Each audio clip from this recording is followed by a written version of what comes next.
তো দেখতে পারতেছেন ব্লগের শুরুতে কিন্তু মাসুদ ভাই কাজ করতেছে, মানে পেঁয়াজ কাটতেছে। এখানে এই যে আমাদের ইব্রাহিম কাকা, ওই যে ওখানে আছে ইমান কাকা কাজ করতেছে। এখানে খালেক ভাই দেখি ওষুধ ছিলাইতেছে।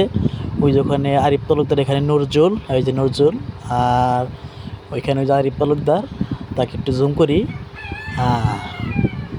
এবার ঠিক আছে। আর আজকের ব্লগটা কিন্তু অনেক ছোট, তাই আপনাদেরকে অনেক কিছু দেখাইতে পারবো না। সবাই কাজ করতেছে, আমি ক্যামেরা ধরে রয়েছি সবাইকে। আজকের আমাদের কিন্তু পার্টি হবে মোরগ দিয়ে বিরিয়ানি। তো আজকে মোরগ দিয়ে বিরিয়ানি খাবো সবাই মিলে। তো সবাই কাজ করতেছে। আর এই দেখতে পাচ্ছেন আমাদের খালেক ভাই কিন্তু আদা রসুন এগুলো ছেঁচতেছে। আর এই দেখতে পাচ্ছেন আমাদের এই যে মোরগের মাংসটা মানুষ যেটুকু অল্প করে করছি আমরা। এই যে আমাদের মাজহারুল কাকা, আর আমাদের এই যে এখানে মরিচ কাটতেছে ইব্রাহিম কাকা, এই যে পেঁয়াজ কাটতেছে ইমন কাকা। তো দেখতে দেখতে আমাদের এই বিরিয়ানিটা কিন্তু হয়ে গেছে। তো সবাই রেডি করতেছে। দেখতে পারতেছেন বিরিয়ানিটা কি সুন্দর দেখতে লাগতেছে, তেমনটাই লেগেছে খাইতে। তো ধন্যবাদ সবাইকে আমার এই ব্লগটি দেখার জন্য।